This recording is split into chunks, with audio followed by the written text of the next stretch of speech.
bloque y vamos a comenzar a desandar esta hora de información, Héctor, como lo mencionabas, con temas muy importantes para la noche de hoy. Sí, porque hay una situación que todavía, lejos de tener un capítulo final, están transitándose, diríamos, el desarrollo, el núcleo de una historia que tiene como protagonista principal a Marcelo Fabián Saín, ex ministro de Seguridad de la provincia de Santa Fe, actual director del organismo de investigaciones del MPA santafesino, quien fuera elegido en ese cargo de director por un concurso que ganó allá por 2018, al cual asumió también en aquel momento. Estuvo un año siendo director del organismo de investigaciones, pidió licencia que se le otorgó la Corte para ser ministro de Seguridad, fue ministro de Seguridad de Perotti, renunció como ministro de Seguridad y volvió al organismo donde había pedido licencia. Este es el derrotero, digamos, funcional, burocrático, rápido para no aburrir con respecto a su recorrido. En el medio, todos sabemos, Marcelo Saín, digamos, pudo mostrar su esencia, su genética durante su paso en el Ministerio de Seguridad, en donde no solamente se le recriminaron errores funcionales, sino que además se le recriminaron bravuconadas por parte de algunos actores del mismo MPA y también de la legislatura de Santa Fe. Incluso hubo una presentación de 25 legisladores santafesinos que planteaban que debía ser sometido a un proceso disciplinario Marcelo Saín en virtud de varias situaciones en las que castigó duramente el funcionamiento del MPA, castigó duramente al fiscal regional de Santa Fe, Carlos Agnetti, algunos fiscales de grado también en la ciudad de Santa Fe, y el corolario de esto fue esa expresión tan desafortunada, tan discriminatoria y tan soez que todos les escuchamos respecto a un audio que circuló en donde él hacía referencia a cómo éramos los santafesinos. Todo esto se fue acumulando con el paso del tiempo, se hicieron presentaciones en la auditoría del Ministerio Público de la Acusación, en donde debía merituarse si ahí correspondía iniciar un proceso disciplinario a Marcelo Saín. ¿Por qué? Porque el fiscal general Baclini entiende que Saín nunca dejó de ser parte del staff del Ministerio Público de la Acusación, a pesar de que haya tenido una ventana temporal en donde se dedicó a ser funcionario del Poder Ejecutivo. Sain ganó por concurso el cargo en el MPA como director del organismo de investigaciones, pidió licencia en ese lugar donde después termina volviendo. Es decir, ¿cuál es el criterio de Baclini en este sentido del fiscal general? Que Saín siempre estuvo bajo la órbita de el MPA, a pesar de que durante un tiempo, poco más de un año, ejerció otra tarea dentro del Poder Ejecutivo. Y por lo tanto, todo lo que Saín haya dicho o hecho en ese paso por el Poder Ejecutivo es susceptible de ser investigado disciplinariamente desde el MPA, desde el Ministerio Público de la Acusación. Esto tiene varias lecturas muy importantes que hay que prestar atención. La primera, cuando los legisladores, cuando Carlos Arietti, cuando distintas personas vinculadas a las instituciones de Santa Fe decían, Saín está equivocando su labor, está alterando el funcionamiento del MPA y aportando distintas pruebas. De hecho, una de las pruebas aportadas por Carlos Arietti, por ejemplo, fue una entrevista que le hicimos aquí a Marcelo Saín el año pasado, en donde él castigó muy fuerte a Carlos Arietti y a algunos fiscales, a los que llamó fiscales patricios, no sé si vos recordarás. Sí. Esa entrevista está incorporada en los legajos de presentaciones contra Saín, entre otras entrevistas periodísticas también. Entonces, además, por ejemplo, está agregada una denuncia que tiene Saín por haberse salteado el proceso legal de compra de armamentos, de compra de pistolas que iban a ir a la cintura de los policías de la provincia de Santa Fe, un proceso licitatorio que se interrumpió, incluso antes de la impugnación que hizo en su momento la competencia que había quedado fuera de la licitación. La empresa que competía también y que quedó fuera de esa licitación. Esa prueba es una prueba, fíjate vos lo interesante de esto, es una prueba de un dictamen en contra del propio Ministerio de Economía de la provincia de Santa Fe y de la Fiscalía de Estado de la provincia de Santa Fe. Digo para que también se pueda contemplar que hay prueba presentada observando el funcionamiento de SAIN desde el propio Estado provincial, desde el propio Ejecutivo provincial. Entonces, ahí sucede algo interesante también como segunda situación a prestar atención. SAIN debía ser investigado por la auditora del MPA llamada Cecilia Branicic. Cecilia Branicic elabora un dictamen en el que dice en abril, esto fue en abril pasado, todo lo que se le cuestiona a Marcelo Saín fue durante su paso, su función como integrante del Poder Ejecutivo, como ministro, y no como funcionario del MPA, a lo que Baclini, como decíamos anteriormente, hace una segunda lectura. No hay que sacar nunca a Saín de la órbita del MPA, a pesar de que haya pedido licencia, porque él siempre integró el staff del MPA. Un ejemplo clarísimo de esto es que renunció como ministro y volvió al organismo de investigación. Pero pasó algo muy relevante en los últimos días que también contamos aquí. ¿Te acordás que la legislatura de Santa Fe el año pasado aprobó dos leyes, una vinculada a los gastos reservados del Ministerio de Seguridad, que debían ser auditados por la legislatura de manera más celosa, y el segundo que hablaba, el segundo proyecto de ley que se sancionó en aquel momento, que hablaba de compatibilidades y de la posibilidad de la legislatura de llevar adelante el proceso disciplinario en causas graves.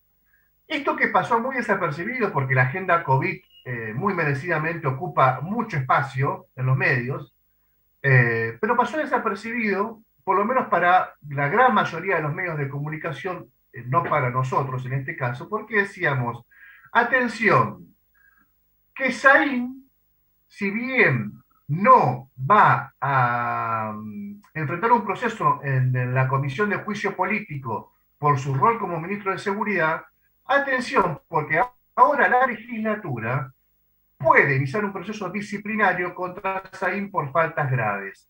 ¿Y qué fue lo que pasó en las últimas horas?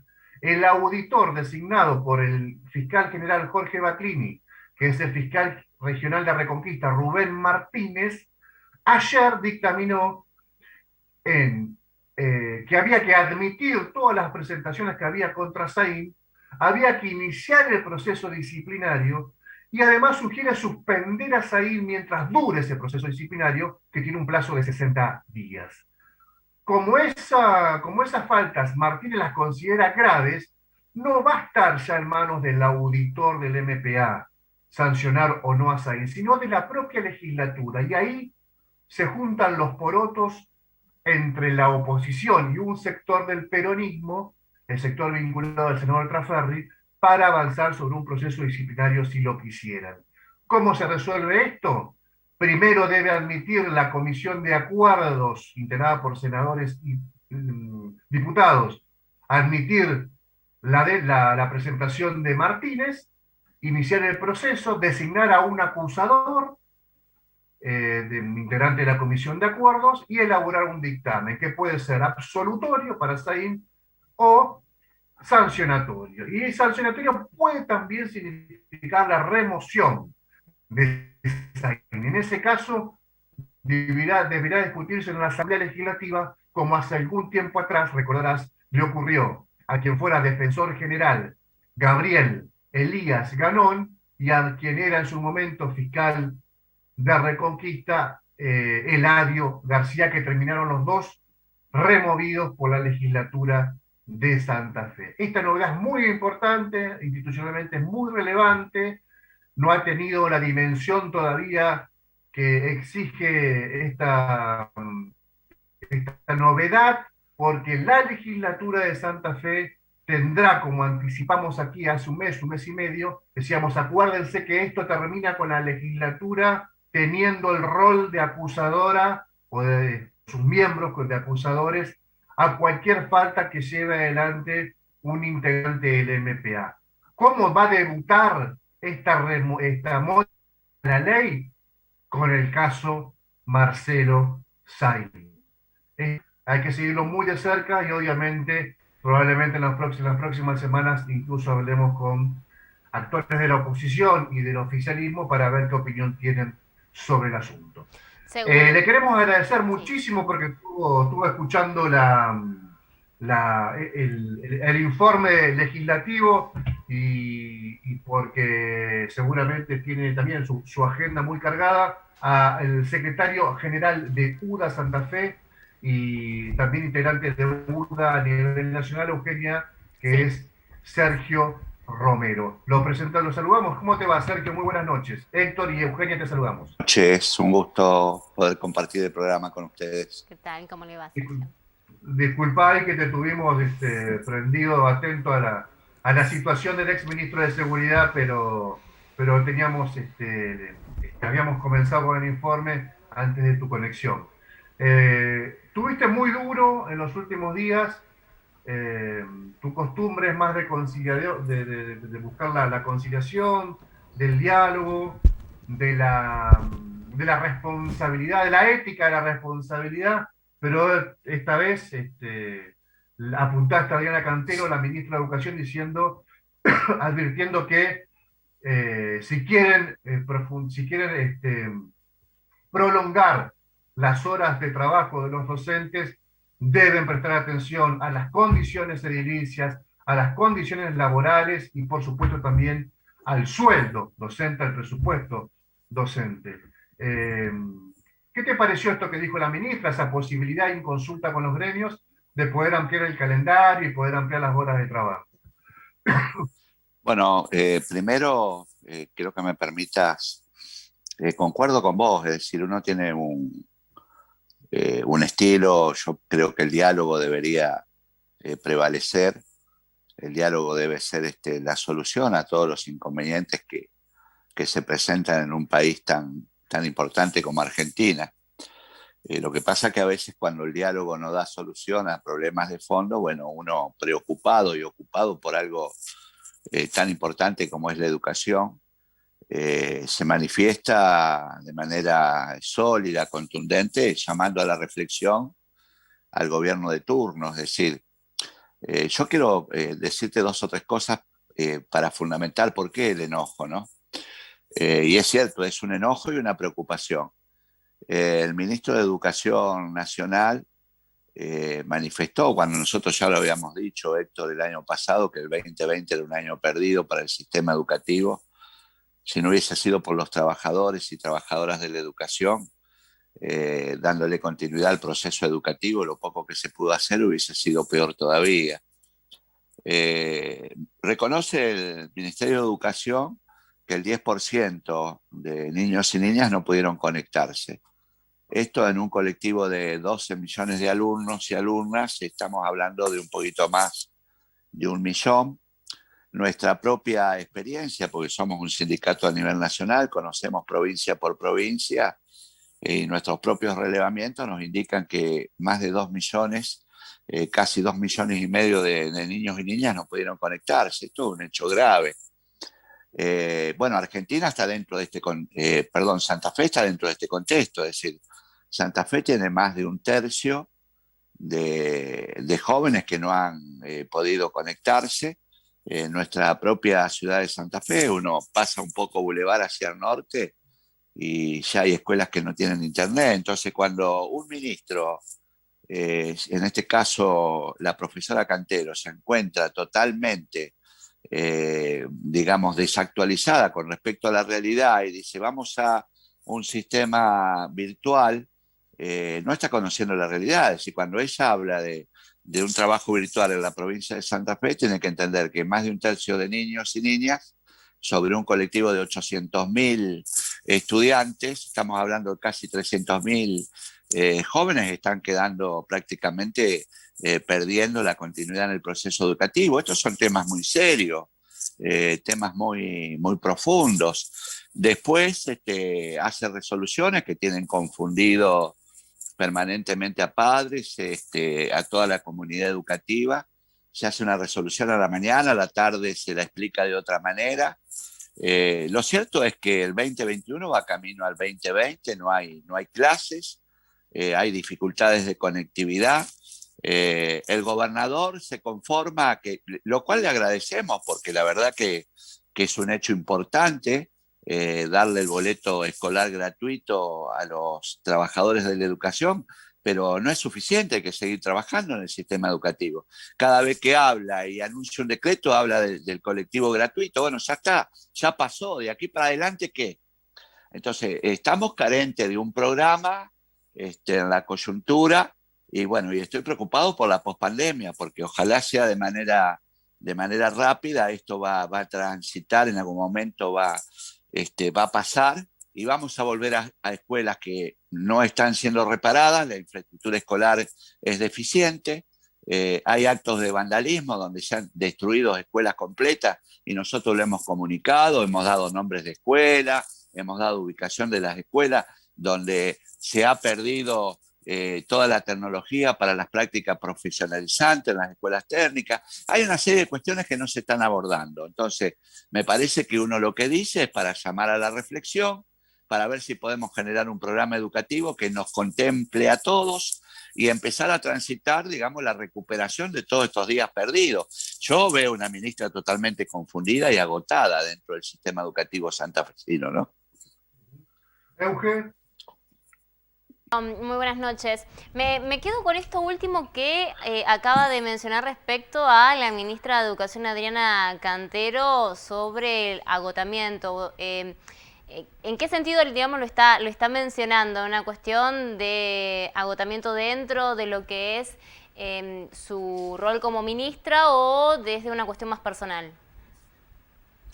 No, yo no personalizo. Estas son cuestiones de interés colectivo. La educación es un interés general, debería ser política de Estado. Hoy todavía en nuestro país esta pandemia ha mostrado las grandes desigualdades que tiene en materia educativa nuestro querido país, y se van tomando medidas parciales, coyunturales, que apuntan más a un escenario político y electoral que a solucionar los problemas de fondo que tiene el sistema educativo. Yo cuando hablo de manera institucional, no, yo represento a trabajadores, tengo trabajadores y trabajadoras que están ocupados y preocupados, tenemos docentes que todavía no han sido vacunados, tenemos infraestructura escolar deficiente, tenemos escuelas vandalizadas, tenemos salarios bajos, Santa Fe todavía exhibe salarios debajo de la línea de pobreza.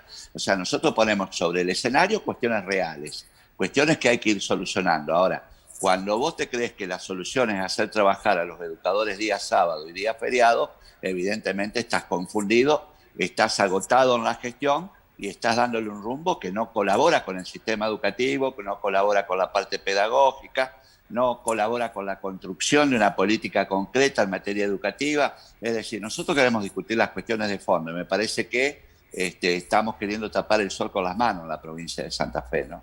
Y ahora teniendo... No, dale, por favor, Eugenia. No, digo, teniendo en cuenta que desde el Ministerio también insisten y utilizan la palabra robustecer o fortalecimiento, insisten en la posibilidad de recuperar de alguna forma lo que fue prácticamente, bueno, todo el 2020, lo que estamos transitando del 2021, insisten con esa posibilidad de qué manera se podría hacer teniendo en cuenta, bueno, la posición que se plantea desde los gremios y también todo el contexto de fondo que uno entiende en lo que resta, digamos, de este año, supone que no se van a poder solucionar. Eugenia, cuando vos tenés un problema tan grave como es una pandemia, lo primero que tenés que tener es un programa. Es decir, esto es fundamental. Es decir, ahora, si vas reaccionando de acuerdo a la coyuntura, estás metido en un lío y no estás transitando la realidad del proceso que tenés que darle vida, como es la educación. Nosotros estamos convencidos, porque lo hemos manifestado muchísimas veces, que es irreemplazable la presencialidad. Ahora, ¿de qué manera vamos a las aulas? No se ha discutido con profundidad esto y tampoco se le da solución, porque ir a las aulas en el estado que tienen las escuelas hoy en la provincia de Santa Fe es prácticamente imposible. Entonces, esto es falta de programa. Entonces, tenemos que ver cómo están las escuelas, empezar a adecuarlas para un estado de presencialidad. Tenemos otro inconveniente, hablamos de virtualidad, virtualidad donde, repito, más de un tercio de los jóvenes no se conectan. Entonces, estamos en un problema serio, Entonces, ¿qué haría yo, ministro? Primero convoco a los que saben de esto, convoco a los sindicatos, escucho la palabra de los padres, es decir, busco consensos necesarios para ver cómo empezamos a transitar la recuperación de todos estos días perdidos. Es decir, lamentablemente y con el dolor del alma, tengo que decir que se han perdido días preciosos para formar y capacitar jóvenes para después incorporarlos al mundo del trabajo. Yo sé que mis palabras van a enojar mucho a la parte política, pero me hago cargo de lo que digo. Santa Fe carece de un programa educativo, Santa Fe carece de un programa para el presente y para la pospandemia.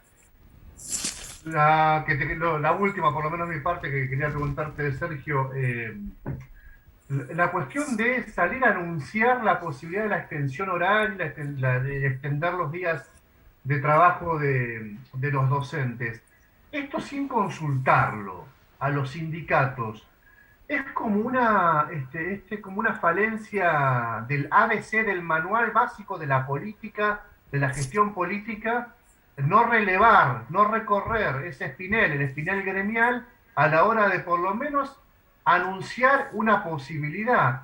Los dejaron a todos los gremios docentes, a todos los docentes en general, afuera, porque eso no se discutió, no se relevó, no se consultó. Y después dijeron, es solamente una opinión, como atajándose. Pero bueno, ahí está la opinión también, ¿no? Mira, Héctor, si hay algo que hay que reconocer, que las organizaciones sindicales hemos sido maduros, responsables en este proceso, en un marco de pandemia, hemos acompañado, no ha habido medidas de fuerza prácticamente, hemos sido excesivamente responsables y lo vamos a seguir siendo. Lo que pasa que vos no podés hacer exploraciones que no van de la mano de las normativas vigentes, es decir, nosotros no vamos a permitir que nos sigan cambiando las condiciones de trabajo. Es decir, estamos prestando nuestros hogares para darle continuidad al proceso educativo, estamos poniendo nuestras propias herramientas tecnológicas y ahora la ministra muy despachadamente dice que vamos a trabajar los sábados y los feriados. O sea, esto no colabora con el proceso educativo y mucho menos muestra conocimientos sólidos de la parte empleadora sobre las normativas vigentes. Es decir, no puede cambiar las condiciones de trabajo. Es decir, hay convenciones colectivas, hay una serie de cuestiones para respetar y nosotros tenemos jornadas de trabajo que no van a ser violadas por ninguna expresión de ningún funcionario, ¿no es cierto? Gracias, Sergio, por tu tiempo. Que tengas muy buena noche. No, Héctor, a ustedes, a disposición. Gracias, Eugenia. Hasta la próxima. Muchas gracias. Hasta muchas luego. Gracias. Bueno, Euge, hablamos con Sergio Romero, secretario general de UDA Santa Fe, integrante de la Comisión Directiva UDA Nacional, con toda una visión macro y también, por supuesto, muy puntualmente su mirada de la provincia de Santa Fe. Si te parece, Héctor, hacemos un breve corte y ya vamos a seguir con más invitados en esta noche de Zona Crítica. Ya volvemos.